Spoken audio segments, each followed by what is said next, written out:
자, 우리 지금까지 했던 것 중에 맨 위에다 하고 갈까요?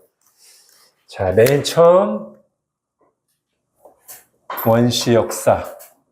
이것은 어디죠? 창세기 1장부터 11장까지 온 인류에게 일어난 4가지 사건이었죠? 뭐죠? 앞글자만 해서 창타홍바, 그죠? 창타홍바, 창조, 타락, 홍수심판, 바벨탑 사건. 자, 그리고 구약 성경을 둘로 나눈다면 여기서 나눌 수 있다고 했습니다. 온 인류에게 일어났던 굉장히 사실 시간적으로는 길지만 아주 짧게 11장을 요약한 뒤에 그 이다음부터 창세기 12장부터는 끝까지 오늘 배우는 데까지 하나님의 선택한 백성인 이스라엘의 역사를 다루는데 먼저 어느 시대입니까? 우리가 족장 시대라고 부르죠. 그래서 창세기 12장부터 마지막 50장까지 역시 이번에도 4명의 믿음의 족장들이 나오죠. 가장 중요한 우리 믿음의 조상 아브라함부터 시작해서 이삭, 야곱, 요셉 이렇게 4명의 믿음의 족장들의 얘기가 나오고요. 그 다음에 이 요셉의 온 인가족들이 하나님의 섭리에 의해서 애굽 땅으로 들어갑니다. 그리고 그 애굽 땅에서 400년 정도를 지내면서 드디어 아브라함을 부르실 때 말씀하셨던 큰 민족을 이루게 되죠. 그런데 큰 민족을 이루자 그리고 시간이 지나서 더 이상 요셉에게 받은 은혜를 기억하지 않는 애굽의 새 왕이 이제 이스라엘 백성들을 핍박하기 시작합니다. 그래서 하나님께서 모세를 부르셔서 구약의 성경에서 가장 유명한 구원의 역사, 출애굽의 역사를 이루시죠. 우리가 그때를 모세 여호수아 시대라고 부릅니다. 이게 어디까지냐면 출애굽기부터 출레민신 여호수아까지. 그리고 어떤 시대가 오죠? 이 걸출한 2명의 탁월한 지도자들이 죽고 나서 약속의 땅에 들어왔어요. 큰 민족도 이루었어요.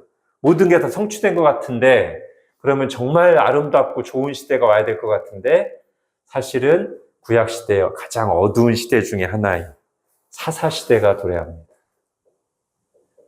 사사시대의 키워드는 그거죠. 그때 이스라엘에 왕이 없으므로 각기 자기 소견에 옳은 대로 행하였더라. 그래서 어두웠습니다. 왕이 없는 시대. 이거는 사사시대 책은 사사기하고 룻기였죠.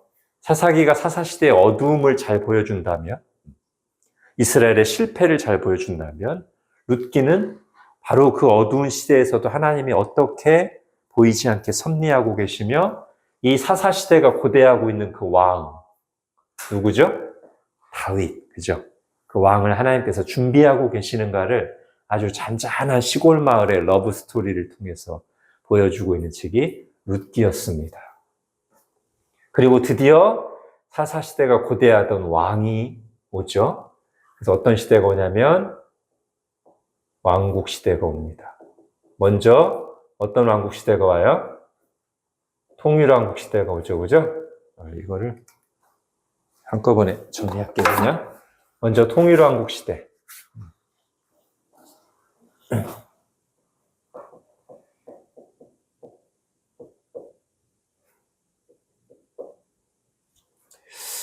이때는 사무엘서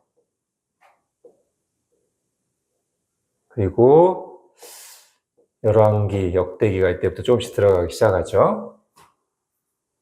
여기서 바라봤던 왕 다윗의 시대가 되고요. 이 통일왕국 시대는 120년간 지속됐는데 첫 번째 왕인 사울왕, 두 번째 다윗, 그 아들 솔로몬까지.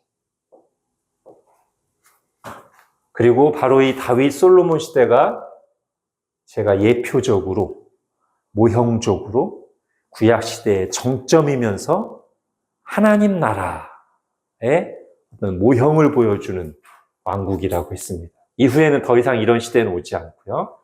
솔로몬이 후반부에 교만해집니다. 우상숭배에 빠집니다. 그래서 하나님께서 경고하신 대로 나라가 둘로 나면 솔로몬이 죽구나. 그래서 분열왕국 시대가 오죠.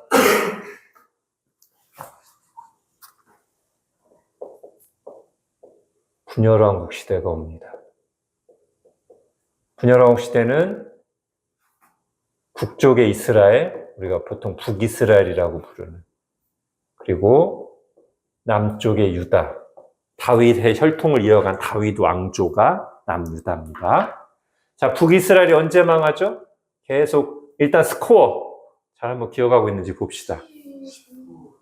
그렇죠. 19명의 왕이 있었는데 선한 왕이, 하나님 보시기에 정직한 왕, 경건한 왕이 한 명도 없었어요. 계속해서 역성혁명, 쿠데타가 일어나고 사회도 혼란스럽고 영적으로도 타락하다가 맨 첫 번째 왕인 그 여로보암의 길을 끝까지 가다가 결국 아수르에 의해서 망합니다. 그때 언제냐면은 BC 722년. 그래서 우리가 외우기 쉽게 7.2 이스라엘을 치리했다. 여기서 북이스라엘 얘기는 끝! 더 이상 안 나옵니다. 남유다는요, 스코어가 어떻게 돼요? 이게 더 어려운가 봅니다. 그죠? 근접했습니다. 8.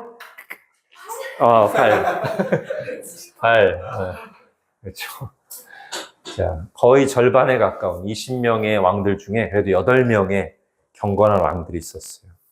강력한 개혁군주였던 아사왕, 그의 아들 여호사밧, 후반부에는 그 전무후무한 경건한 왕으로 인정받았던 히스기야와 율법을 발견해서 옷을 찢으며 회개하고 정말 말씀대로 철저히 개혁을 시도했던 요시야 왕까지, 그런 왕들이 있어서 그래도 안정적으로 북이스라엘보다 100여 년 더 지속됐지만 결국 여기도 망합니다.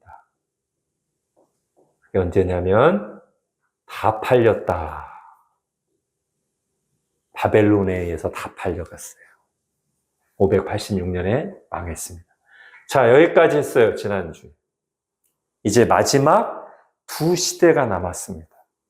구약성경 마지막 두 시대. 어느 시대냐?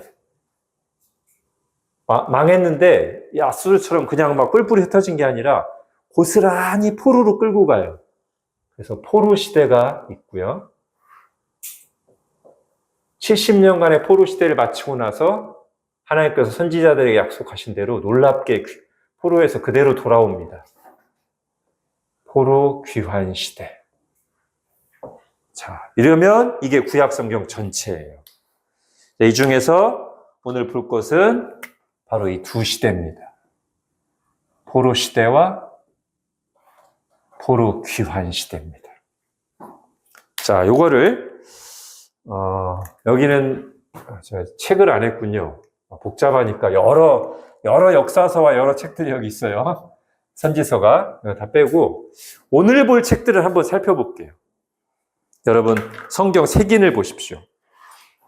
색인에 보면 먼저 어디를 보시냐면 아사렘 보세요. 아사렘 찾으셨습니까? 네. 그 사가 이사야고요. 대선지자 이사야. 그 다음에 4부터 5권이 대선지서거든요. 분량이 많은 5권의 선지서. 이사야, 예레미야 빼고 그 밑에 에겔단 있죠. 에겔단. 자, 에겔단이 바로 어느 시대냐면 요 시대예요.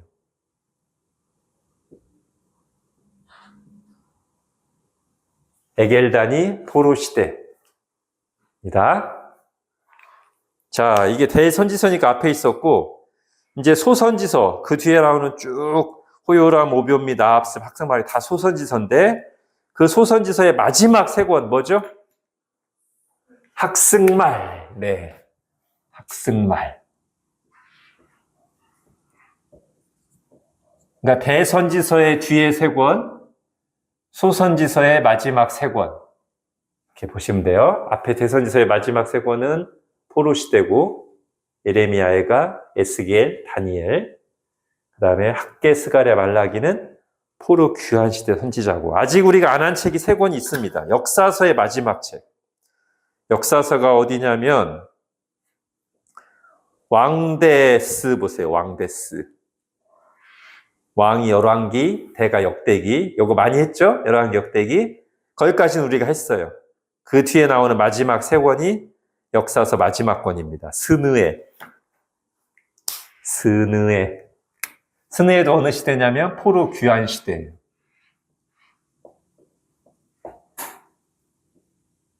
자, 얘들은 선지서, 얘는 역사서.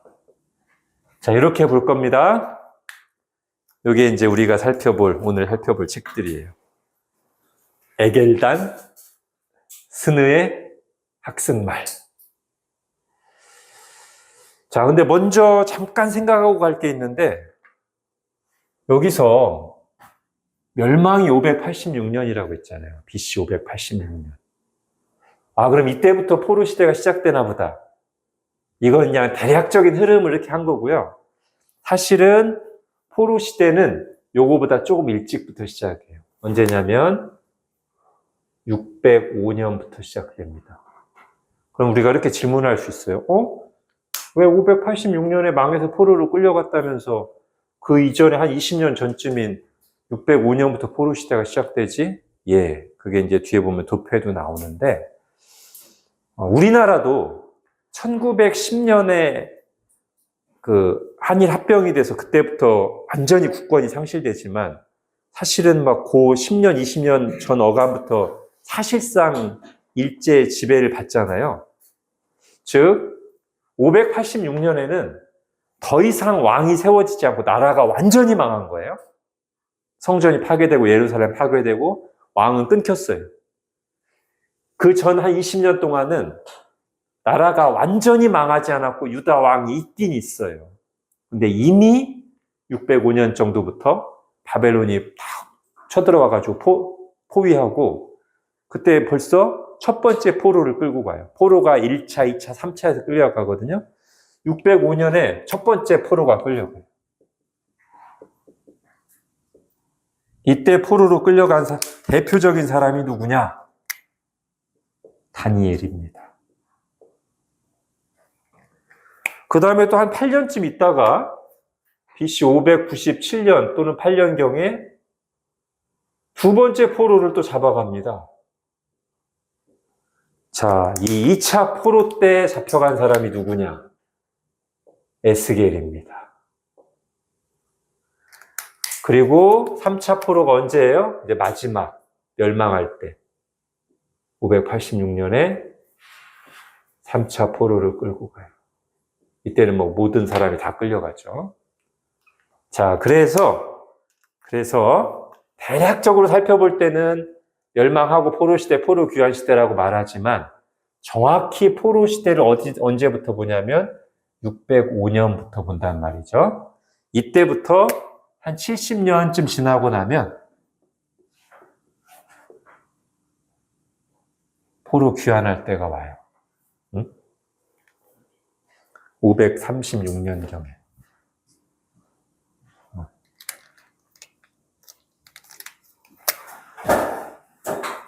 536년, 70년쯤 되죠? 네, 70년쯤 뒤에 포로 귀환이 시작됩니다.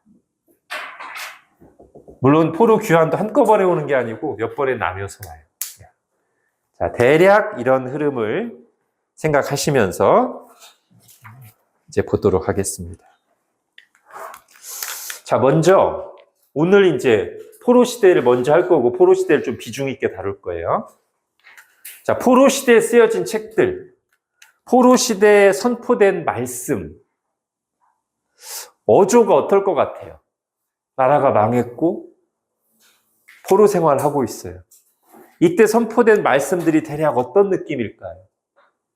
언뜻 생각하면 정말 막 가라앉는 무거운 말씀일 것 같죠? 아니에요. 오늘 살펴볼 대부분의 이 성경의 어조는 굉장히 희망차입니다. 왜 그럴까요? 이런 거예요. 그러니까 언제 말씀이 굉장히 무겁고 어렵냐면 요 멸망 직전 이럴 때예요.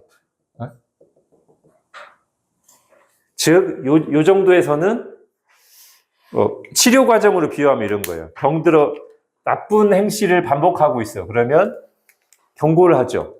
야, 너 그러다 정말 병든다. 위험하다. 근데도 돌이키지 않고 계속 나쁜 짓을 계속해요. 멸망 임박했어요. 그때는 경고의 수위가 어떨 것 같아요? 더 세지죠? 너 진짜 심각해. 너 완전히 병들었어. 너 수술해야 돼.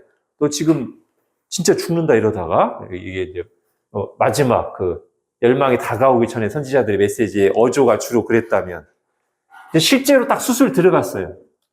배 쬐어요. 병원에 입원했어요. 그때는 어떤 메시지 전해야 돼요? 너 진짜 죽어. 그러면 안 되죠. 이미 수술하고 병원에 누웠을 때는 자, 이제 회복될 거야. 이제 수술했으니까 괜찮을 거야. 그렇게 하잖아요. 그거랑 비슷해요. 하나님의 메시지가 경고를 하시다가 멸망이 다가올 때는 굉장히 강력한 경고를 합니다. 그러나 막상 정말 하나님께서 징계를 딱 내리셔서 포로 시대에는 이미 지금 어렵잖아요. 나라 망했고 포로로 끌려와 있잖아요. 이때는 아니야. 때가 되면 하나님 회복시키실 거야. 다 망한 것 같지? 아니야. 지금도 하나님이 너희 사랑하셔. 너희 회복될 거야. 이런 메시지가 많이 나온다는 거예요. 자, 다니엘부터 보겠습니다. 교재를 보십시오. 바벨론의 시대가 왔습니다. 근동 지역을 평정하고 숙적이었던 애굽마저 꺾은 바벨론은 말 그대로 천하를 호령하고 있었습니다. 바벨론의 위대한 정복군주였던 느부갓네살 대왕은 자신의 손에 세계의 운명이 달려있다고 생각했습니다. 유다에서 끌려온 한 젊은 포로의 말을 듣기 전까지. 놀랍게도 그 젊은이는 온 세상을 다스리는 분이 하나님이라고 믿었습니다. 자, 왜 놀랍냐면 어떤 상황에서 그렇게 믿었냐면 지금 자기 나라가 하나님이 다스리시는 나라라고 했던 이 유다가 망해서 포로로 끌려왔고 매일같이 그 유다를 멸망시킨 바벨론 제국의 웅장한 규모와 강철 같은 힘을 눈으로 매일매일 보고 있어요. 그런데도 하나님이 다스리셔. 이렇게 믿었어요. 자, 두 번째 왜 놀라운가? 이제 그 믿음을 그가 어떻게 표현했냐면 하나님께서 율법에 금지한 것은 왕이 지정해 주는 음식이라 할지라도 먹기를 거부했습니다. 와, 이상한 청년이에요. 나라가 망해서 끌려와 있는데 하나님이 다스린다고 믿고 있고 그 믿음 때문에 그 세계를 호령하는 왕이 내려준 음식, 니는 이것만 먹어야 돼 라고 지정해 줬는데 아니요, 저는 율법에 금지한 것은 먹을 수 없습니다 하고 거절을 했어요. 하나님께서는 이 순결한 젊은이에게 비상한 지혜와 함께 꿈을 해석하는 능력을 주셨습니다. 그 젊은 포로의 이름은 다니엘이었습니다. 자, 여러분 한번 다니엘이랑 또 다니엘과 함께 끌려온 이 1차 포로 때 좀 귀족들, 왕족들이 많이 끌려왔어요. 그래가지고 느부갓네살 왕이 보통 이제 어떤 나라를 점령하면 그 나라의 인재들을 끌고 와가지고 어릴 때 청소년이나 청년들 끌고 와서 이 나라에서 잘 먹이고 교육시키면서 그 나라의 관리로 삼으려는 거예요. 그러면 인재들을 빼왔으니까 저기 내가 정복한 나라는 계속 약한 상태에 있고 우리는 인재를 데려와서 우리 사람을 키우면 도움이 되잖아요. 이런 거예요, 말하자면. 근데 이때 이 포로로 끌려와 있던 젊은이들이 어떤 생각에 빠지기 쉬울까요? 응? 나라가 망했으니까 절망. 또 아니 우리 아버지, 우리 할아버지 세대가 엉터리로 해가지고 우리 나라가 망해서 우리가 이렇게 고생하고 있다. 원망. 이러기 쉽죠? 이 절망과 원망에 빠져있기 쉬워요. 그럼 어떻게 될까요? 망하는 거예요. 절망에 빠져있고 원망만 하고 있으면 망하고 싶습니다. 근데 다니엘과 친구들은 좀 다르게 반응했어요. 이 상황을 다르게 해석했어요. 어떻게 해석했냐면, 자, 다니엘이 또는 에스겔이 누구랑 동시대 사람이냐면 요 남유다 멸망할 때까지 예언했던 대선지자 예레미야. 사실 동시대 사람이에요. 물론 예레미야가 더 나이 많죠. 예레미야가 막 나이 들어서 활동할 때 다니엘은 젊은이였으니까. 에스겔도. 다니엘하고 에스겔은 나이가 비슷하고요. 예레미야가 다니엘, 에스겔보다 몇십 살 많을 겁니다. 아무튼 예레미야는 나라 멸망할 때까지 예언했거든요. 그러면 그 중간에 포로로 끌려온 다니엘과 에스겔이 예레미야 선지자의 메시지를 들었을 가능성이 매우 높습니다. 들었을 겁니다. 특히 왕족이, 귀족이고 여기 제사장이기 때문에 들었을 거예요. 그리고 누구 말씀도 알고 있냐면 율법도 알고 있어요. 근데 이 율법과 예레미야가 말하는 메시지의 공통점이 뭐냐? 하나님의 말씀대로 살면 하나님께서 도와주실 것이고 계속 하나님을 거스르고 우상을 숭배하면 하나님께서 망하게 하실 것이다. 징계하실 것이다. 특히 예레미야는 그걸 굉장히 구체적으로 전했어요. 근데 지금 누구 말대로 됐어요? 예. 율법 말씀대로 예레미야 선지자가 전한 말씀대로 됐어요. 그러면 이때 절망과 원망만 하고 있으면 답이 없는 거고요. 다니엘은 어떻게 해석했냐면 정말 하나님께 앞에서 죄를 짓고 순종하지 않더니 선지자가 전한 대로 모세 율법대로 망했네? 그 다음 어떤 질문이 나와야 돼요? 그러면 우리는 어떻게 살 것인가? 이게 나와야 되잖아요. 다니엘은 그걸 잘했습니다.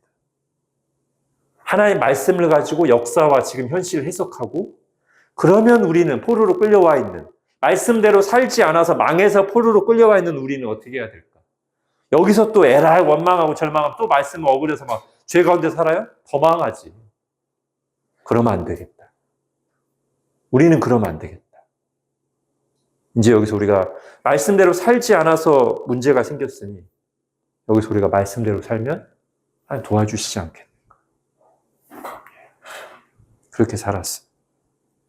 그리고 하나님께서는 다니엘을 좀 특별하게 쓰셨어요. 모든 사람이 다니엘처럼 되지는 않습니다. 은사와 소명은 사람마다 달라요. 그러니까 다니엘은 특별히 이 시대 왕들에게 하나님이 통치하신다는 메시지를 전하기 위해서 선택받은 사람이에요. 그러니까 우리가 다 다니엘처럼 된다고 생각하면 안 돼요. 다니엘 학습법으로 공부하면 다 서울대 간다고 생각하면 안 돼요. 그런 건 아닙니다. 자, 그래서 다니엘에게는 어떤 은사가 주어졌냐면 꿈과 환상을 보고 해석하는 은사가 주어졌어요. 구약시대의 계시의 방식입니다. 자, 어느 날 이 1차 포로를 끌고 왔던 이 바벨론의 위대한 정복군주 느부갓네살 왕이 꿈을 꿉니다. 어떤 꿈이냐면 큰 신상의 꿈을 꿔요. 엄청나게 무서운 꿈이었습니다. 큰 신상의 꿈을 꿉니다. 머리부터 목까지는 금으로 돼 있습니다. 그 다음에 이 정도는 은으로 돼 있습니다. 여기는 동으로 돼 있습니다. 나머지는 철로 돼 있습니다. 근데 갑자기 공중에 떠 있는 돌 하나가 슈파! 그래서 우르르 무너지고요. 이 돌멩이 하나였던 게 쌓여서 큰 태산을 이룹니다. 자, 이 꿈을 꿨어요. 느부갓네살 대왕이. 근데 이게 막 너무 생생하니까 이 꿈에 압도됐어, 느부갓네살 대왕에서. 이거는 분명 어떤 막 특별한 의미가 있는 것 같아. 그래서 막 사람들 불러서 내 꿈을 해석할 사람. 근데 이 느부갓네살 왕이 이상한 고집을 피웁니다. 이제 그 나라에 좀 이렇게 술객들 그동안 꿈 좀 해석했다고 하는 사람이 와가지고 왕이요 무슨 꿈을 꾸셨습니까? 제가 해석해드리겠습니다. 그랬더니 느부갓네살 왕이 그동안 많이 당했든지 나 니네 말 못 믿겠어. 일단 내가 무슨 꿈 꿨는지부터 맞춰. 그리고 해석해. 그래서 이 사람들은 이 꿈 얘기를 해주시면 저희가 해석해 드리겠어요. 아니야. 내가 분명히 말하는데 꿈부터 맞춰. 그리고 해석해. 안 그럼 니는 다 죽어. 이렇게. 아마 그동안 많이 당했나 봐요. 그죠? 그래가지고 아무도 이걸 해석하는 사람이 없어요. 무슨 꿈 꿨는지 알 수도 없는데 어떻게 해석해요. 그래서 막 다 이제 죽이려고 하는데 마침 똑똑한 다니엘도 그 박사 그룹에 속해 있었어요. 그래서 경호대장이 군사대장 다니엘도 찾아가가지고 그 얘기 딱 하니까 다니엘이 지혜롭게 무슨 일 때문에 그러십니까? 그리고 그 사람이 얘기를 해요. 그러면 그거를 저희가 말씀드릴 테니까 지금 이 왕의 급한 명령을 모두를 죽여버리라는 급한 명령을 일단 멈추시고 제가 꿈을 해석하겠습니다. 그 사람은 이제 왕한테 가서 다 얘기하고 다니엘과 세 친구들은 하나님께서 이 꿈을 보여주시고 해석을 보여주시기를 기도합니다. 그리고 하나님께서 그날 밤에 해석을 보여주셔서 다니엘이 하나님께 영광을 돌리고 다음날 왕 앞에 나가요. 자, 이제 꿈 해석을 보셔야 됩니다. 이게 다니엘에서는 어쨌든 중요한 내용이에요. 다니엘이 왕 앞에 가서 얘기합니다. 왕이여, 이런 큰 신상을 보셨죠? 금머리.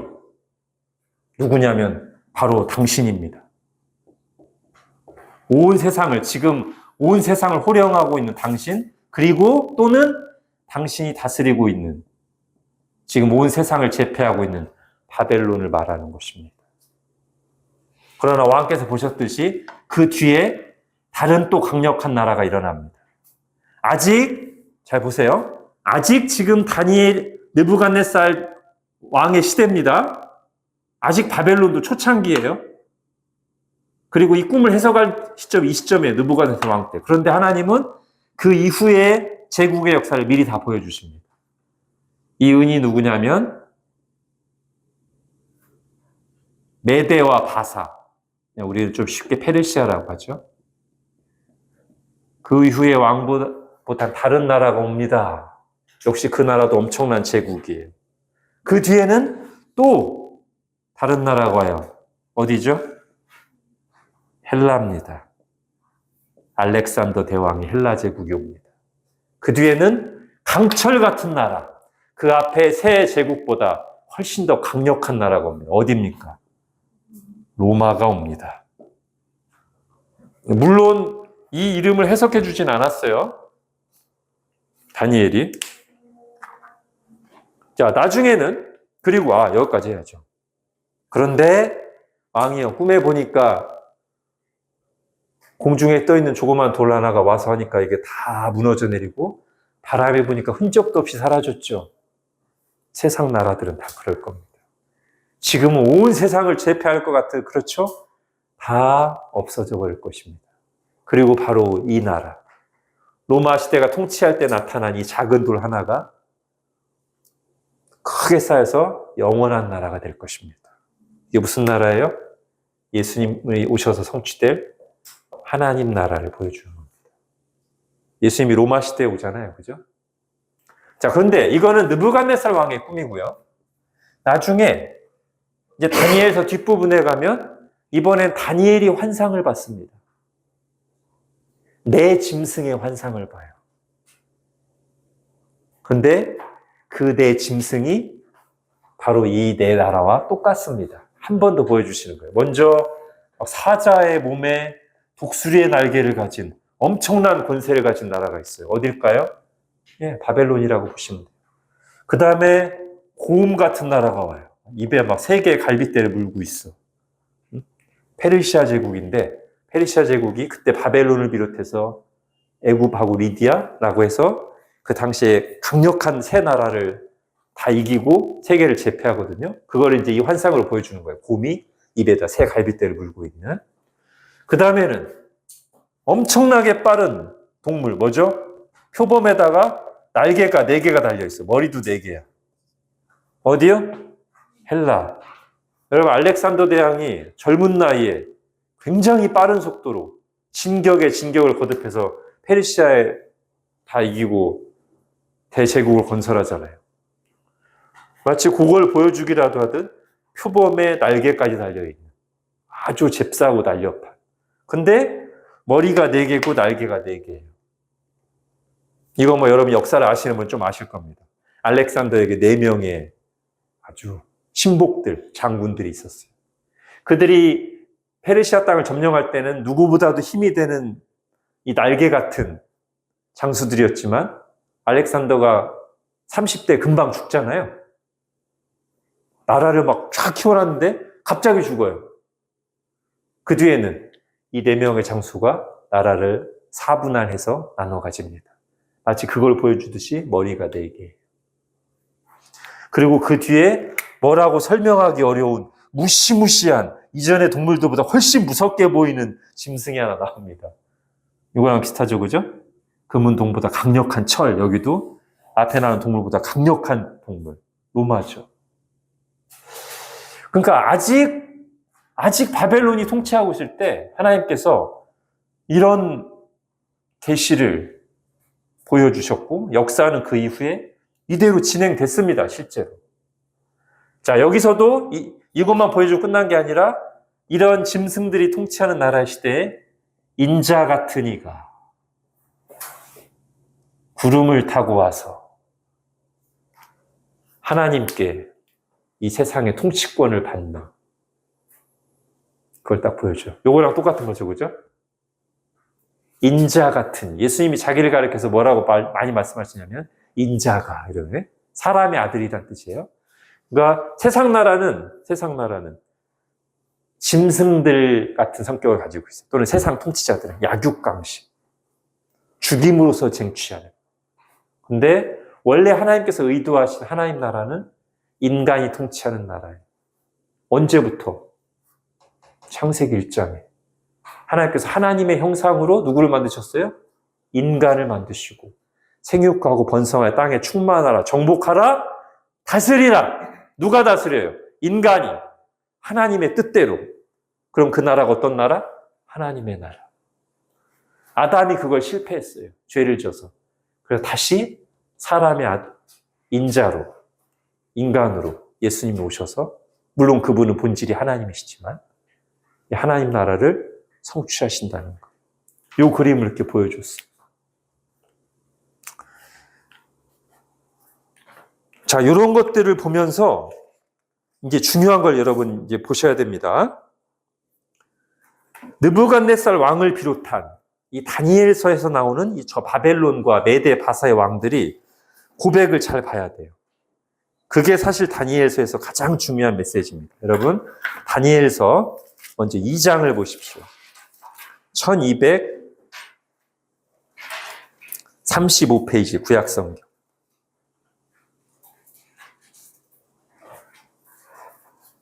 다니엘서 2장, 구약성경 1235페이지, 다니엘서 2장 47절입니다. 이건 누구의 말이냐면 다니엘이 이 꿈, 이 신상의 꿈을 해석했을 때 느부갓네살 대왕이 한 말이에요. 다니엘서 2장 47절 시작. 왕이 대답하여 다니엘에게 이르되 너희 하나님은 참으로 모든 신들의 신이시오 모든 왕의 주제시로다. 네가 능히 이 은밀한 것을 나타내었으니 내 하나님은 또 은밀한 것을 나타내시는 이시로다. 예, 여기 이 고백 중에서 제일 중요한 건 뭐냐면 너희 하나님은, 이스라엘의 하나님은 참으로 모든 신들의 신이시오 모든 왕의 주제시로다. 여러분, 옛날에 고대 전쟁은 마치 신들의 대리전처럼 여겨졌거든요. 바벨론이 이스라엘을 지금 멸망시키고 포로로 끌고 왔잖아요. 그러면은 느부갓네살 왕이나 바벨론 국민들이 또는 포로로 끌려온 이스라엘 백성들이 어떤 생각을 하기 쉬워요? 고대의 생각으로는 아이고 바벨론의 신이 최고네, 이스라엘 신이 졌네, 이렇게 생각하기 쉽잖아요. 근데 하나님께서 바꿔놓으시는 거예요. 이 계시를 보여주시고 바벨론을 통해서 다니엘을 통해서 이걸 해석하게 한 순간 느부갓네살 대왕이 지금까지와는 전혀 다른 고백을 하는 거예요. 지금까지는 바벨론의 신이 최고고 마르둑이 최고고, 그리고 느부갓네살은 모든 나라의 신들을 내가 다 이겼다 이렇게 생각했는데 이렇게 고백한다고. 너희 하나님은 참으로 모든 신들의 신, 모든 왕의 주제시다. 자, 이게 이제 계속 나옵니다. 3장 29절도 가보십시오. 이번에는 다니엘의 세 친구가 저 왕이 세운 신상에 절하라고 했더니 절하지 않았어요. 목숨을 걸고. 그래서 풀무불에 던져넣었는데 하나님께서 지켜주셨어요. 그 전체 과정을 딱 본 느부갓네살이 또 이렇게 고백합니다. 3장 29절 시작. 그러므로 내가 이제 조서를 내리노니 각 백성과 각 나라와 각 언어를 말하는 자가 모두 사드락과 메삭과 아벳느고의 하나님께 경솔히 말하거든 그 몸을 쪼개고 그 집을 걸음터로 삼을지니 이는 이같이 사람을 구원할 다른 신이 없음이니라. 예. 자, 그 다음에 또 4장에서는 느부갓네살이 또 다른 꿈을 꾸는데 이번에도 이제 하나님 이 다니엘을 통해서 그 꿈을 해석해 줘요. 그랬더니 다니엘이 조서를 내리는 거예요. 4장 1절을 보세요. 느부갓네살 왕은 천하에 거주하는 모든 백성들과 나라들과 각 언어를 말하는 자에게 조서를 내리노라. 원하노니 너희에게 큰 평강이 있을지어다 하면서 지극히 높으신 하나님이 내게 행하신 이적과 놀라운 일을 내가 알게 하기를 즐겨하노라 쭉 얘기하면서 마지막 37절 가보십시오. 자기에게 일어난 모든 일들을 다 경험하고 나서 이 느부갓네살 왕이 잠시 제정신을 잃어가지고 몇 년간 축출됐다가 다시 왕권에 복귀했거든요. 근데 그거를 하나님이 미리 꿈으로 보여주셨다가 그대로 이루셨어요. 다니엘이 해석해 줬고요. 그걸 다 경험하고 나서 37절에 4장 37절에 느부갓네살이 또 한 번 이렇게 고백합니다. 그러므로 지금 나 느부갓네살은 하늘의 왕을 찬양하며 칭송하며 경배하노니 그의 일이 다 진실하고 그의 행하심이 의로우심으로 교만하게 행하는 자를 그가 능히 낮추십니다. 예. 하나만 더 볼게요. 6장 25절 가보십시오. 이번에는 다니엘이 모함을 당했다가 회복되는 과정을 다 지켜본 다리오 왕이라는 왕이 메대의 왕입니다. 메디아의 왕이 이번에 또 자기가 다스린 나라에 조서를 내립니다. 6장 26절. 내가 이제 조서를 내리노라. 내 나라 관나라에 있는 사람들은 다니엘의 하나님 앞에서 떨며 두려워할지니 그는 살아계신 하나님이시오. 영원히 변하지 않으시며 그의 나라는 멸망하지 아니할 것이요 그의 권세는 무궁할 것이며 그는 구원도 하시며 건져내기도 하시며 하늘에서든지 땅에서든지 이적과 기사를 행하시는 이로써 다니엘을 구원하여 사자 입에서 벗어나게 하셨음이라 하였더라. 예. 여러분, 다니엘서의 주제가 이거예요. 지금 왕들의 입을 통해 또는 왕들의 조서를 통해 고백된 이 메시지가 다니엘서의 핵심 메시지입니다. 뭐요? 이스라엘 하나님이 진짜 하나님이시고 그 하나님이 다스리신다. 다니엘이 막 거룩하게 헌신하고 결단하고 꿈을 꾸고 막 지혜가 출중하고 이거는 부수적인 거예요. 그건 부수적인 거예요. 다니엘서의 진짜 메시지는 하나님이 통치하신다 이거예요. 자, 그러면 지금 우리가 뭐를 잠깐 이제 한번 살펴보고 가기를 원하냐면 요런 거 있잖아요. 요런 거, 그 다음에 뭐 요런 내 짐승, 요런 걸 나오는 걸 뭐라고 하냐면 묵시라고 합니다. 묵시. 자, 묵시. 잠잠할 묵, 보일시, 묵시.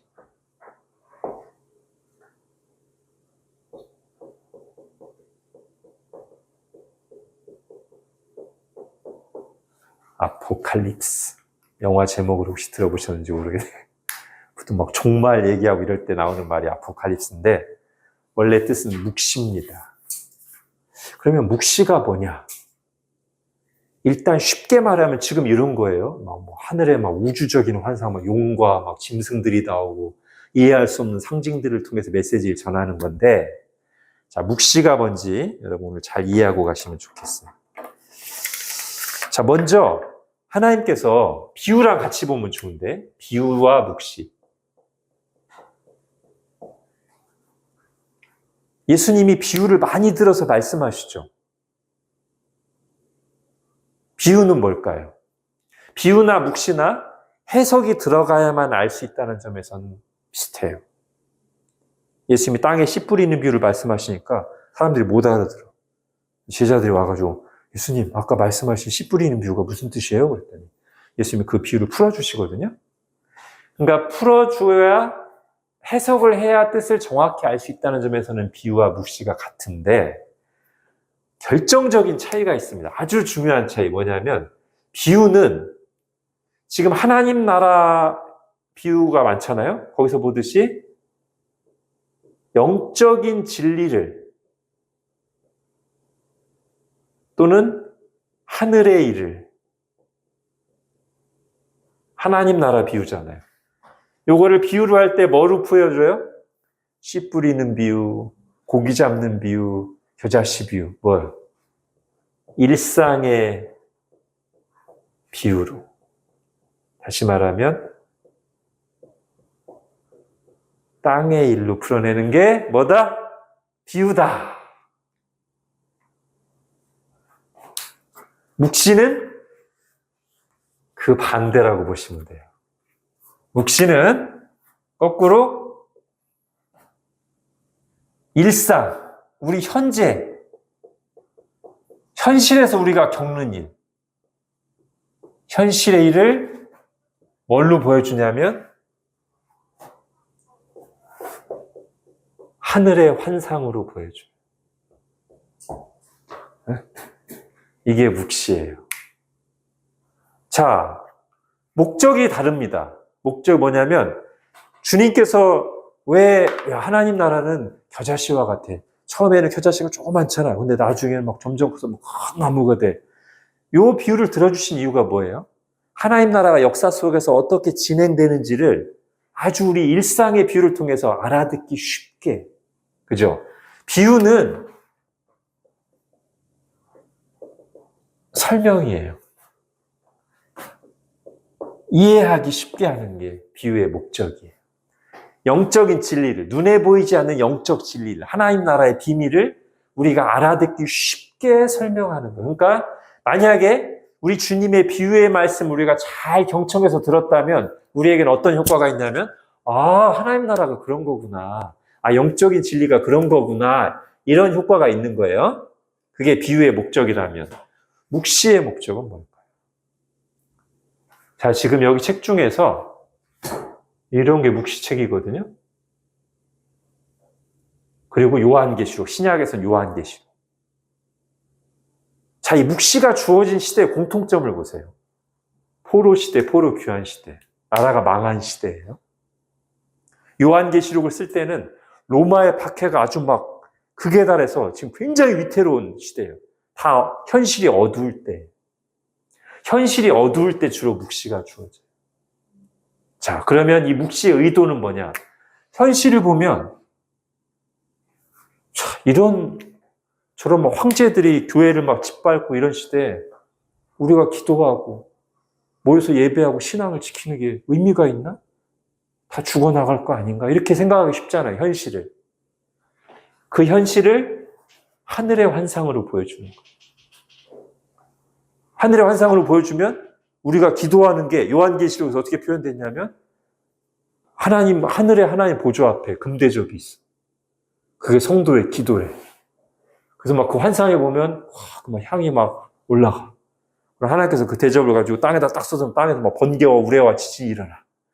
그러면 그걸 딱 환상으로 묵시로 딱 보여주면 우리의 기도가 그렇게 하나님 보시기에 금대접처럼 귀하고 우리의 기도가 향이 올라가는 것처럼 하나님께 올라가고 하나님께서 우리의 기도를 사용하셔서 땅을 심판하시고 다스리시는구나. 이거를 아주 직관적인 환상으로 묵시로 보여주는 거예요. 그럼 어떤 효과가 나타날까요? 현실만 보면서 눈에 보이는 현실만 보면서 우리 망했어. 우리 기도해봤자 아무 의미 없어. 아무 일도 안 일어나. 이렇게 낙심하고 있던 사람에게 그 현실의 일이 사실 하나님 보시기엔 어떤 것인가를 이 하늘의 환상을 통해서 보여주면 사람들이 현실을 다시 보게 만드는. 그래서 예전에 어떤 유진 피터슨이라는 분이 쓴 책, 요한계시록을 딱 그에 관한 책을 썼는데 제목이래요. 묵시, 현실을 새롭게 하는 영성. 저는 굉장히 좋은 인사이트 있는 제목이라고 생각합니다. 묵시, 현실을 새롭게 하는 계시. 그러니까 어두운 시대에 주어진 거예요. 지금. 다니엘 시대, 에스겔.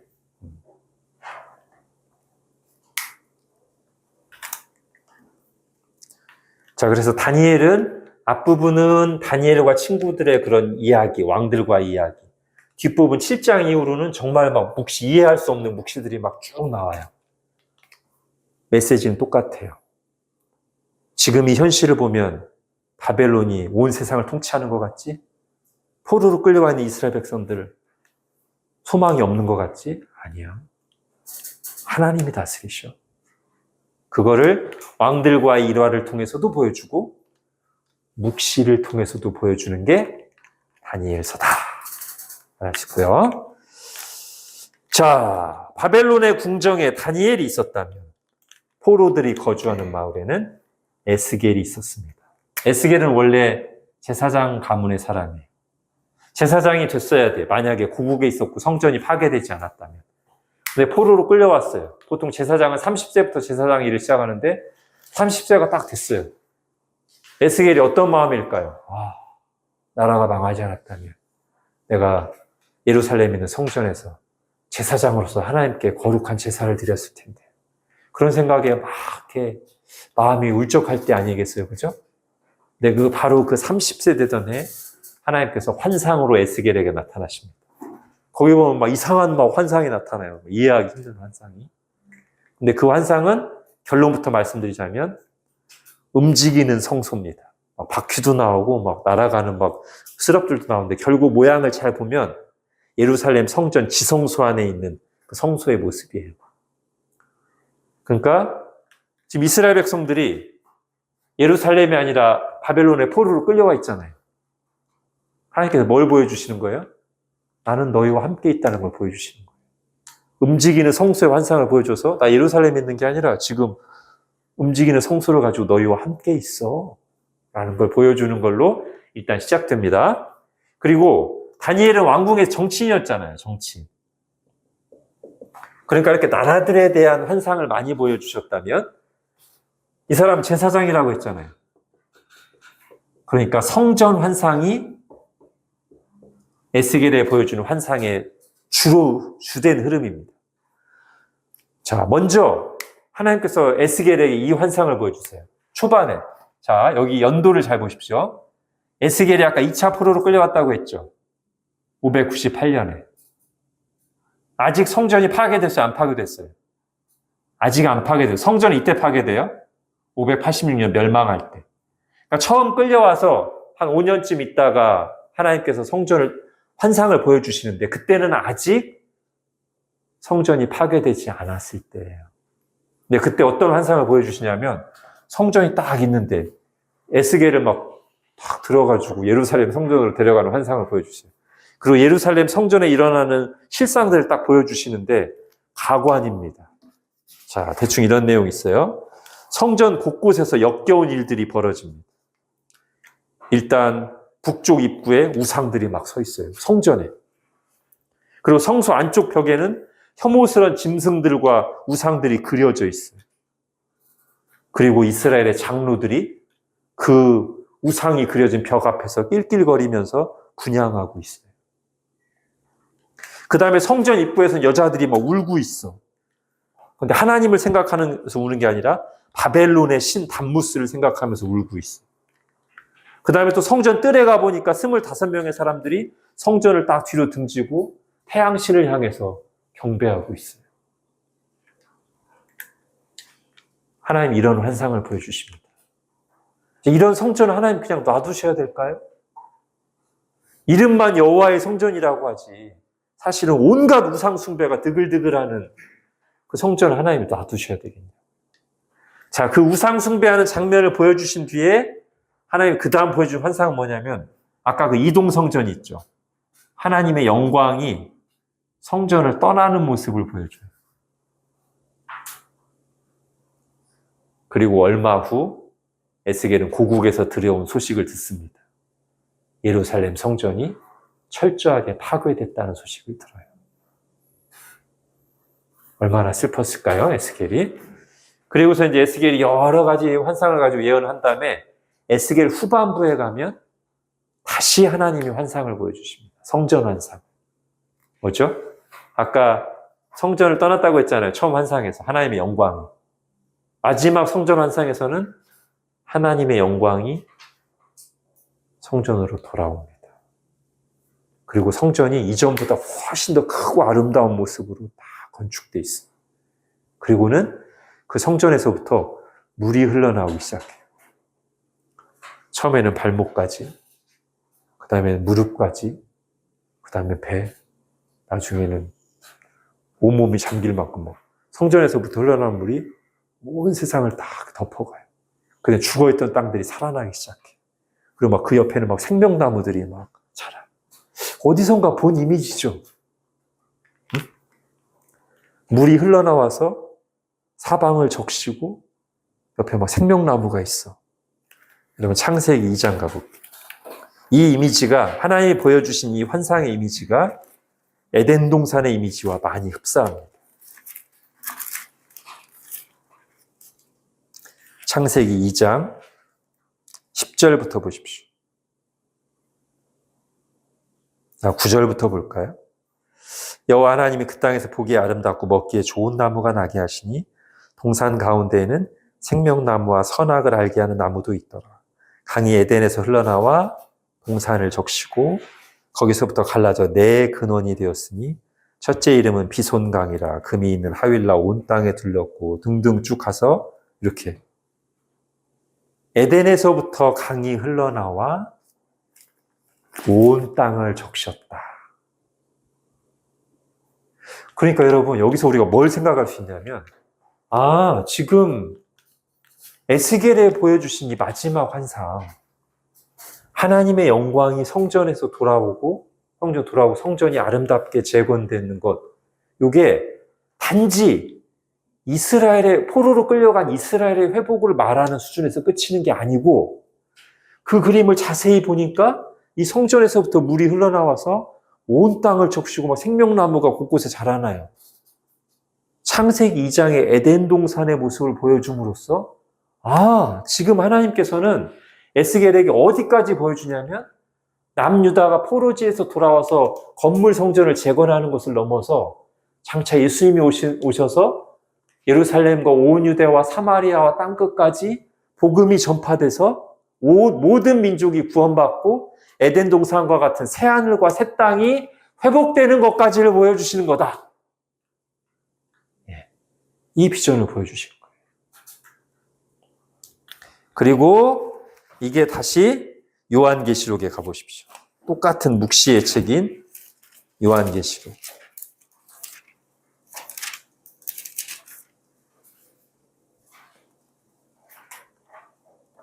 (22장)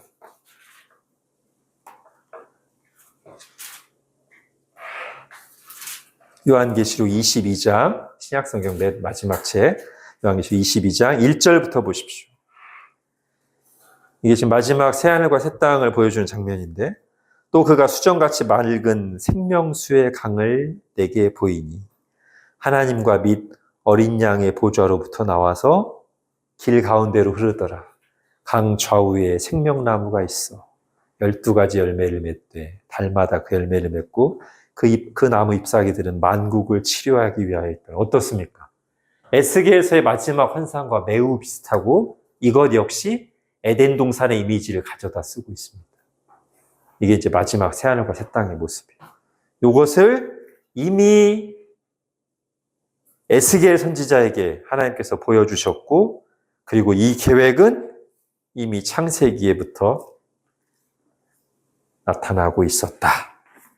하나님은 처음부터 하나님 나라를 계획하시고 창조를 시작하셨고 이 구원의 마지막 단계는 첫 창조를 넘어서는 새 창조. 처음 하늘과 땅을 넘어서는 새 하늘과 새 땅의 완성으로 귀결될 것이다. 이게 에스겔서의 내용입니다. 자, 그 다음을 볼 책은요. 이 책을 볼게요. 자, 이 책은 포로 귀환시대 책입니다. 에스더. 여기는 에스라고요. 애가 이제 에스더인데. 왜 갑자기 포로 귀환시대 책을 보냐면, 시대로 따지면 포로 귀환시대인데, 저 포로 귀환을 제가 아까 한 번에 막 모든 사람이 다 돌아온 게 아니라, 포로로 끌려갈 때도 1차, 2차, 3차로 간 것처럼 포로 귀환도 한 번 오고 두 번 오고 그런다고 했잖아요. 첫 번째 포로 귀환으로 온 사람들이 있고, 포로 귀환 시대인데 자유롭게 포로지에서 돌아올 수 있는데 아직 그 포로지에 남아있던 사람들의 이야기, 페르시아에 남아있는 사람들의 이야기가 에스더서예요. 자, 에스더서는 룻기와 비슷하게 섭리의 책입니다. 아주 재밌어요. 유대 여인인 저 에스더가 페르시아 왕의 두 번째 왕비로 들어가서 일어나는 일들을 그린 책인데, 자, 이 에스더서의 중요한 특징 하나만 살피고 가겠습니다. 에스더서에는 하나님, 여호와, 주, 기도 이런 단어가 일체 안 나옵니다. 말하자면 우리가 일반적으로 말하는 구약 성경에 나오는 신앙적인 용어가 일체 안 나옵니다. 10장이나 되는데 하나님이란 말, 여호와란 말이 한 번도 없어요. 근데 읽다 보면 제가 이렇게 말씀드리기 전까지는 없었나? 하나님이 너무나 생생하게 보이는데? 그런 생각이 들어요. 와, 이게 엄청난 문학장치입니다. 이 문학장치를 통해서 뭘 말하려는 걸까요? 아까 묵시하고 약간 비슷한데, 지금 포로지의 이야기라고 했잖아요. 현실을 보면 마치 하나님이 안 계신 것 같아요. 마치 그 하나님이 안 계신 것 같은 현실을 뭘로 표현했어요? 하나님이라는 단어를 한 번도 안 사용하는 걸로 표현하고 있어요. 에스더서.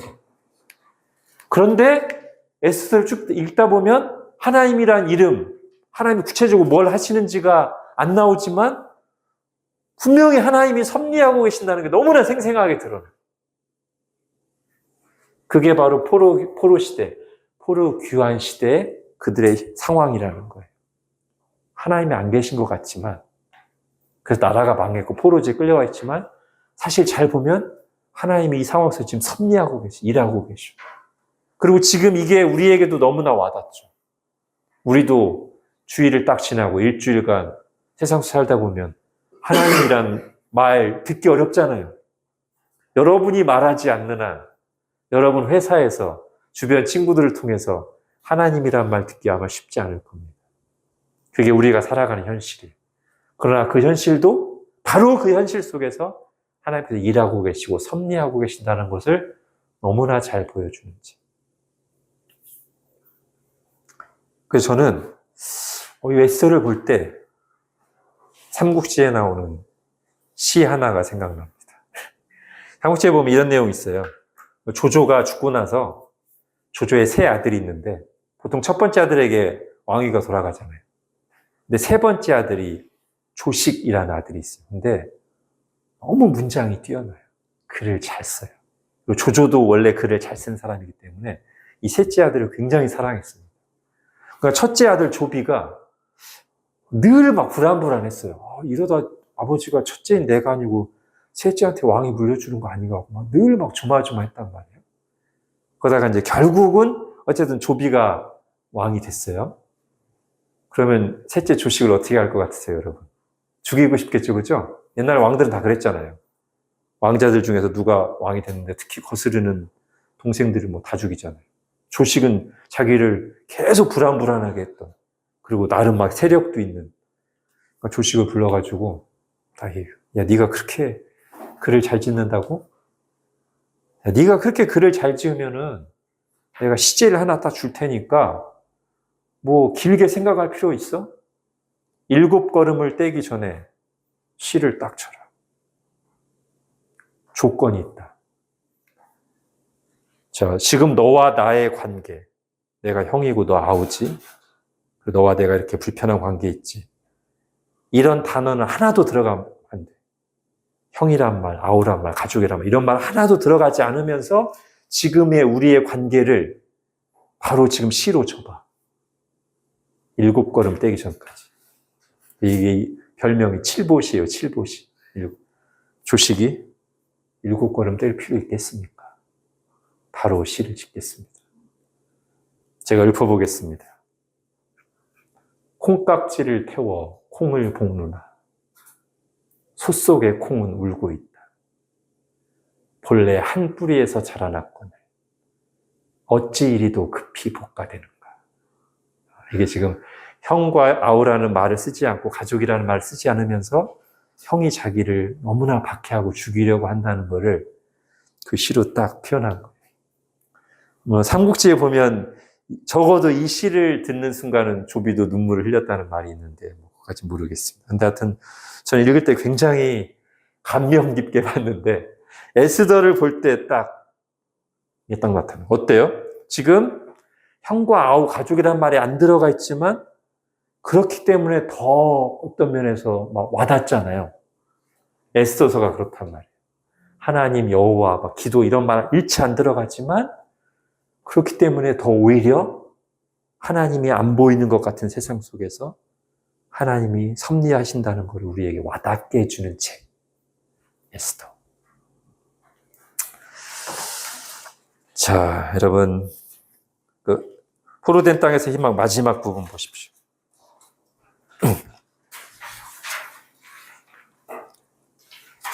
마지막 단락. 포로 생활은 슬프고 고달팠습니다.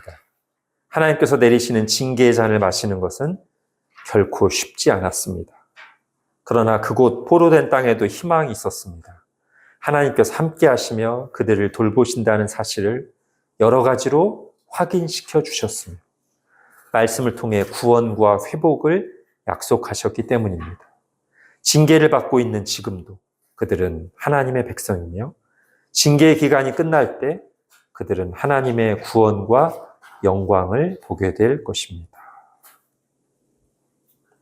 자, 그 다음에 개관 플러스 나오는 부분 보십시오. 거기 세상 나라와 하나님 나라 이런 부분을 여러분이 잘 정리하고 갔으면 좋겠어요. 우리가 세상 속에서 어떻게 세상과 교회를 이해할지. 자, 성경은 하나님께서 역사를 주관하시며 세상 나라와 왕들을 당신의 도구로 쓰신다는 사실 여러 번에 걸쳐 확인시켜 주십니다. 이집트의 파라오, 아시리아의 왕, 바벨로니아 제국의 느부갓네살, 페르시아 제국의 사이러스, 키루스 대왕이죠. 역사적으로도 유명한 왕이고, 로마 제국의 카이사르 아우구스투스, 우리 성경에는 가이사 아구스토라고 나오는 로마 초대 황제 등등. 그들은 하나님과 인격적인 관계를 맺고 살지는 않았지만 하나님의 권능의 손 아래에 있었습니다. 자신이 하나님의 일을 하고 있다는 자각이 없었을지라도 하나님께서는 그들을 통해 일하신 것입니다. 하나님께서는 그들을 통해 때론 범죄한 하나님의 백성들을 징계하기도 하시고 때론 하나님의 백성들을 돕는 일도 하셨습니다.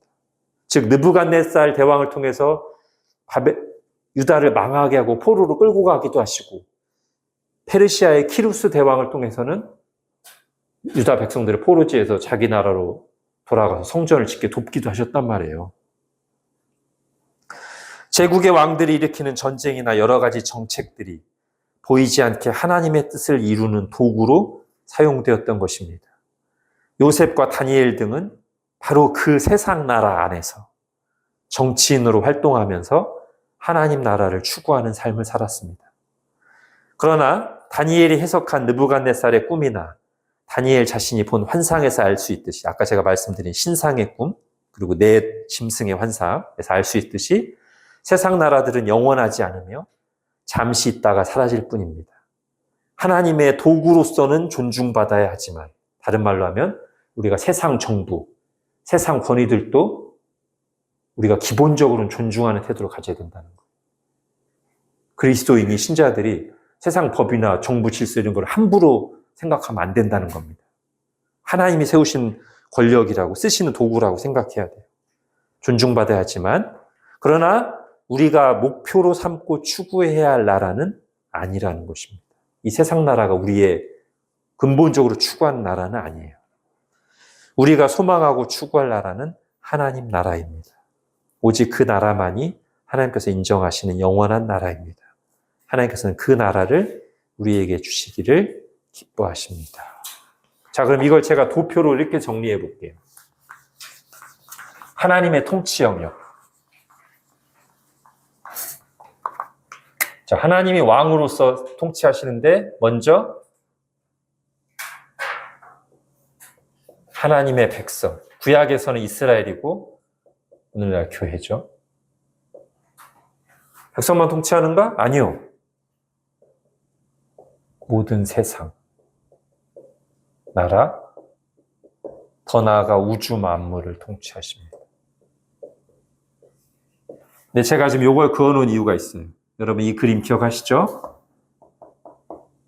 그죠? 이게 중요하다고 했죠? 예. 하나님의 백성, 하나님이 여기도 통치하시고 여기도 통치하시는데 하나님의 백성과만 이 관계가 있어요.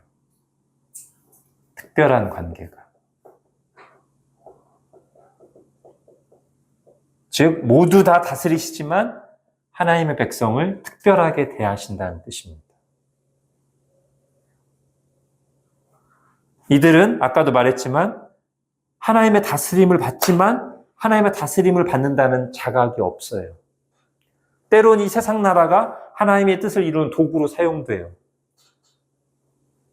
로마 초대 황제가 하필 그때 인구조사 명령을 내리는 바람에 만삭인 마리아가 갈릴리에 있다가 한참 밑으로 내려가서 베들레헴에 가서 아이를 낳아서 베들레헴에서 그리스도가 탄생하다는 예언이 성취됐어요. 그런 식으로. 그렇지만 그들은 하나님과의 이 인격적인 관계 속에서 하나님을 알고 순종하고 하나님 나라에 참여하는 사람은 아닙니다. 거기에 참여하는 것은 오직 이들이에요. 하나님이 다스리는 모든 사람들 중에 하나님께서 주목하시며 결국 하나님과 영원한 하나님 나라를 누릴 사람들. 우리가 이 사람들이. 그런 의식이 있어야 돼요. 하나님께서 지금 나와 온 교회와 온 세상을 다스리신다. 근데 하나님께서 나를 주목하고 계신다. 그 의식이 있어요. 성경이 그걸 우리에게 이런 다니엘, 에스겔 모든 걸 통해서 보여주는 것입니다. 자, 이제 마지막 포로 귀환 시대, 여긴 짧게 하겠습니다. 자, 이렇게 포로 시대를 마치고 70년 지나고 나서 이게 예레미야에게 미리 예언하신 거거든요. 예레미야는 물론 포로 귀환을 보지 못했습니다. 나라가 망할 때까지 예언하고 나가고 나서 조금 더 활동하다가 예레미야는 죽어요. 근데 자기 시대에 임박한 심판, 바벨론이 와서 유다를 멸망시킬 것이다라는 것을 막 눈물을 흘리면서 예언을 했어요. 그리고 어디까지 예언했냐면 70년 뒤에 하나님께서 회복시킬 거라는 걸 예언했어요. 자기는 그걸 못 봤어요. 그렇지만 70년 뒤에 536년에 키루스 대왕이 페르시아가 갑자기 바벨론을 무너뜨리고 관용 정책을 펴요. 바벨론에서 끌려왔던 나라들 다 자기 고국으로 돌아가라. 그렇게 하나님의 뜻이 성취됐습니다. 그래서 돌아왔어요. 제일 먼저 뭘 해야 될까요? 아까 586년에 성전이 파괴됐잖아요. 예루살렘도 파괴됐죠. 그래서 먼저 성전 건축을 합니다. 맨 처음 돌아온 사람들이 1차 포로 귀환한 사람들이 성전 건축을 합니다. 1차의 성전 건축. 그 이야기가 에스라서 앞부분에 나오고 어떤 선지자가 거기에 관련 있냐면 학개스가랴. 성전을 막 건축할 당시에 학개스가랴 선지자가 나타나서 막 이렇게 막 격려도 하고 책망도 하고 해가지고 성전을 짓게 해요. 그리고 그때 나오는 유명한 말이 이겁니다. 스가랴 선지자. 이는 힘으로 되지 아니하고 능력으로 되지 아니하고 오직 성령으로 되는 자, 2차 포로기환 때 누가 있냐면 바로 이 사람 에스라가 옵니다. 이 사람은 말씀을 통해서 영적 재건을 합니다.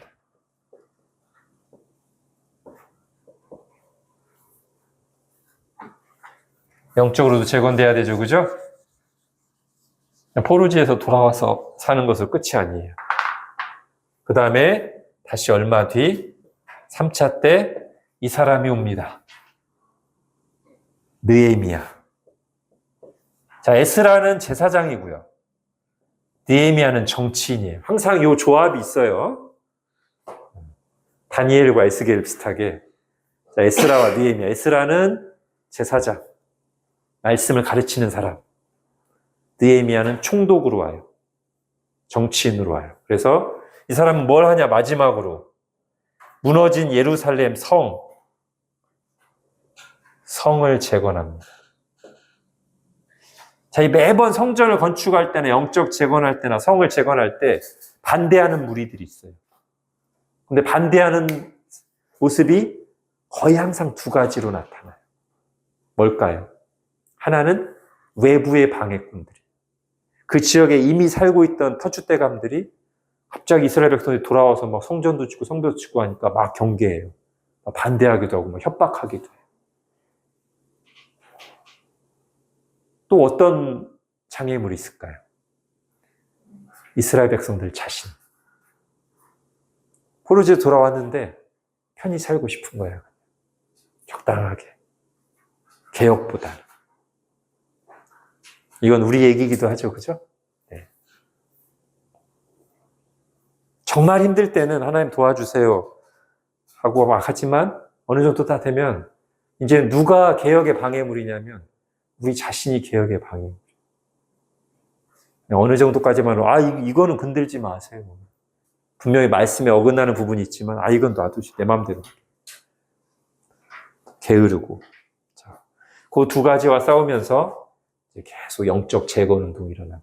그래서 결국 무너졌던 거의 모든 것들이 회복돼요. 성전도 회복되고 영적으로도 재건되고 성교도 재건됩니다. 이 또한 선지자들이 예언했던 거예요. 포로지에서 돌아올 것이고 무너졌던 것들이 회복될 것이다. 근데 뭔가 아직 약해. 성전도 쬐끄만하고 이 사람들이 것도 이게 선지자들이 예언했던 그 영광스러운 재건과 회복 맞나? 그래서 좀 실망하는 사람들도 있어요. 이것은 뭐냐면 제가 앞에서 몇 번 말씀드렸던 1차 성취예요. 예표예요. 궁극적인 성취는 누구를 통해서 이루어져요? 예수 그리스도께서 오심으로써 이루어져요. 그래서 사실은 이 성전 건축을 할 당시에 이때 제사장이 누구냐면요. 이름이 여호수아예요. 자, 그러면 이제 조금 뭔가 이렇게 감이 오셔야죠? 제가 히브리어의 여호수아가 헬라어에 뭐라고 했어요? 예수라고 했죠. 그죠? 예. 스가랴가 예언을 하면서 여호수아에게 약간 특별한 의미를 부여해요. 약간 예수님을 예표하는 듯한 메시지가 분명히 나옵니다. 스가랴에서. 그리고 바로 그 스가랴서에 예수님에 대한 예언이 몇 가지가 나오는데 그 중에 한두 가지만 찾아볼게요. 스가랴 6장 구약성경 마지막 학승말에서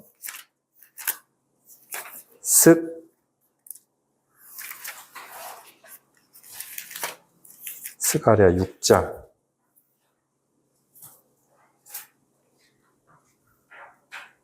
9절부터 보십시오.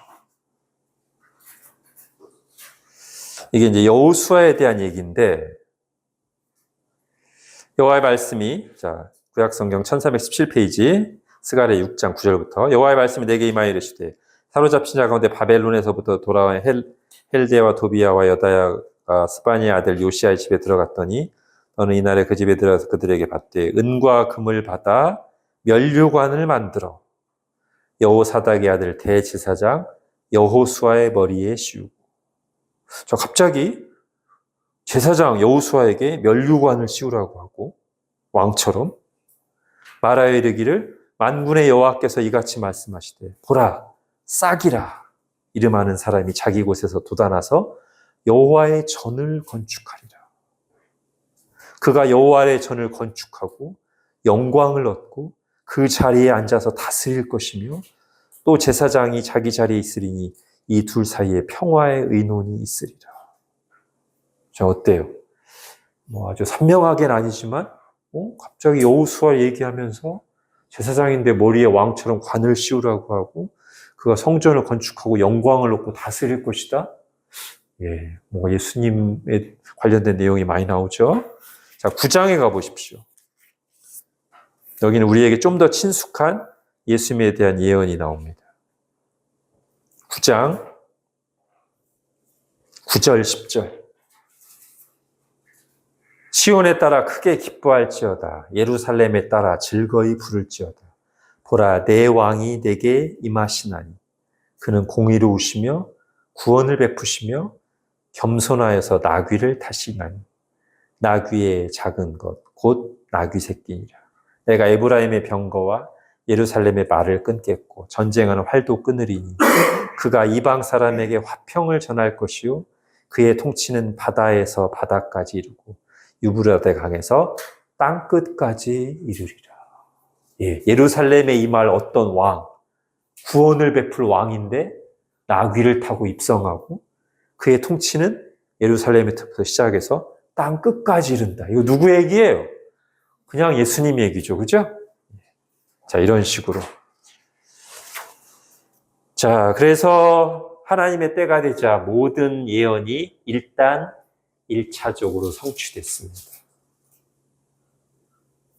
그런데 구약 성경의 맨 마지막 책인 말라기에 보면 다시 영적으로 뭔가 무너진 듯한 내용을 보여주면서 구약 성경이 끝납니다. 자, 그래서 제가 이제 진짜 마지막 구약 성경을 전체를 한번 이렇게 정리해 볼게요. 아까 여기서 한번 정리했지만 이번에는 구약 성경을 또 다른 방식으로 정리해 보겠습니다.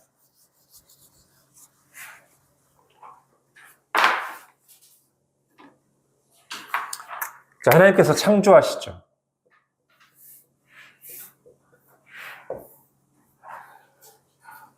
아담과 언약을 맺으셨어요.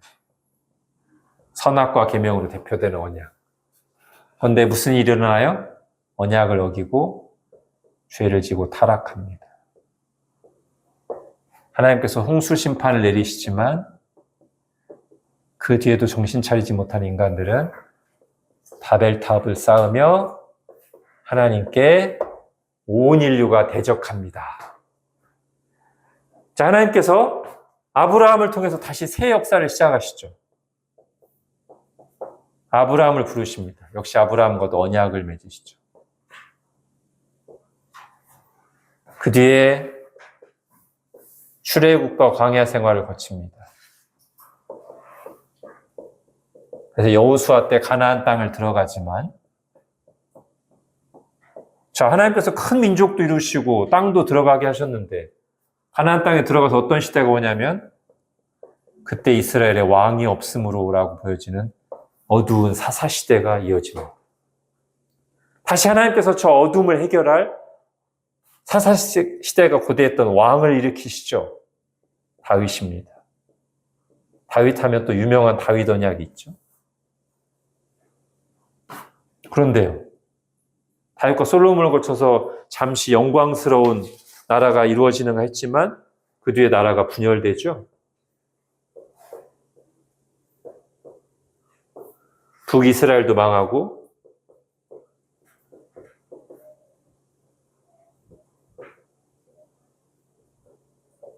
남유다도 포로로 끌려갑니다.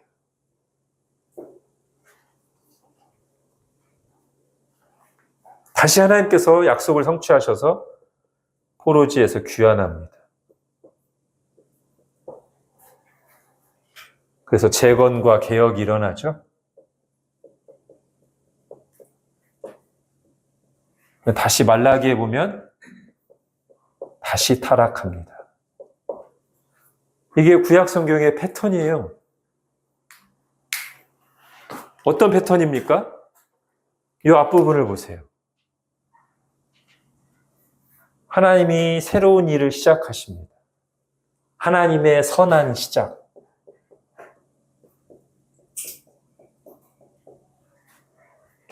여기는요,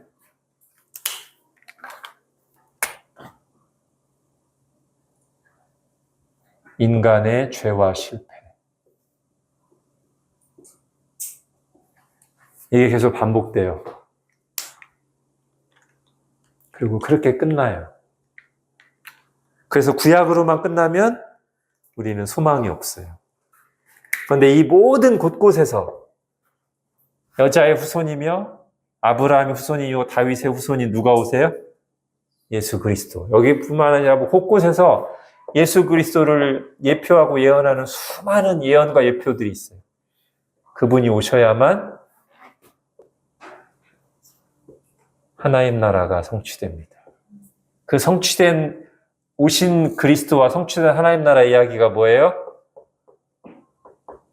신약입니다. 자, 여기 연도를 한번 대략 볼게요. 이게 정확한 건 아닌데 아까 포로 귀환이 제가 한 536년경이라고 했잖아요. 대략적으로 할게요. 500년경.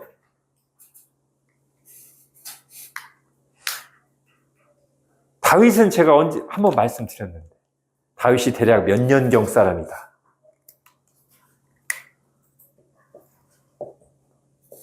다윗은 대략 BC 1000년경 사람입니다. 아브라함은요? 여기서 패턴을 읽으신 분은 이제 눈치를 맞히실 수 있는데. 카하! 좀 다른 패턴을 한번. 그렇죠. 2배씩 올라가는. 아브라함은 BC 2000년경 사람입니다. 자, 그러면 마지막으로 여기는 네, 그러고 싶지만 예. 근데 진짜 만약에 구약에 나오는 족보가 다 중간에 빈틈없이 기록됐다고 가정하고 창조 앞에 부분을 우리가 그대로 그냥 하루라고 다 계산하면 거의 그 정도예요. 그러나 이거는 제가 그렇게 단정적으로 말하기 어렵다고 말씀드렸죠. 여러 가지 우리가 고려해야 될 사항들이 있어요. 앞에 창조의 7일에 대한 해석이 있고 성경에 나오는 족보가 빠짐없이 기록된 족보가 아닙니다. 자, 요거는 불명확한 거고 근데 요거는 거의 맞아요.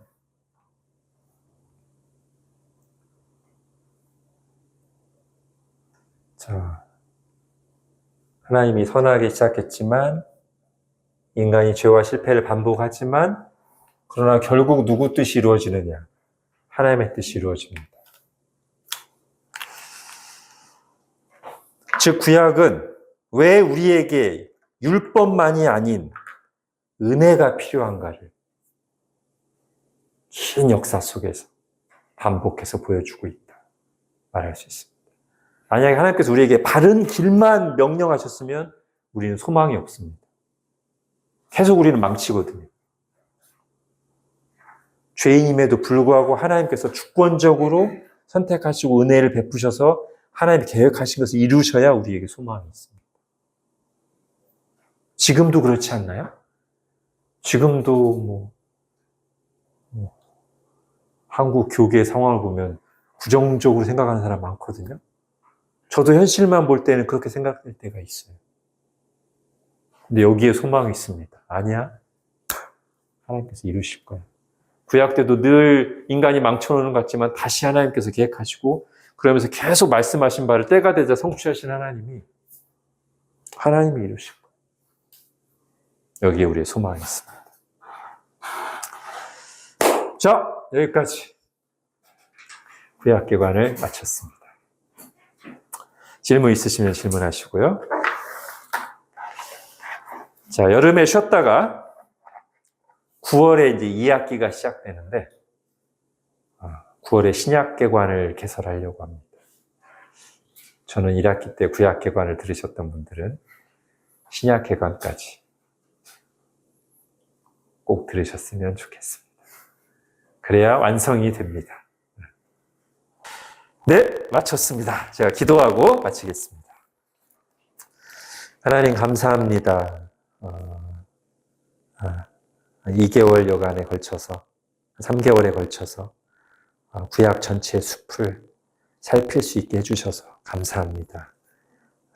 어떻게 보면 정말 많은 내용을 배웠는데 하나님께서 이 배운 내용들 또 그때그때 주신 영감들을 필요할 때 떠오르게 하시고 좀 분명하게 말로 표현을 못할지라도 이들 속에 어떤 보이지 않게 바른 신앙의 뼈대, 성경 해석의 원리가 잘 자리 잡아서 이후 설교를 들을 때나 개인적으로 성경 말씀을 읽고 묵상하고 적용할 때 이전보다 한결 더 잘 보이고 바르게 해석되고 잘 적용될 수 있도록 은혜를 베풀어 주옵소서.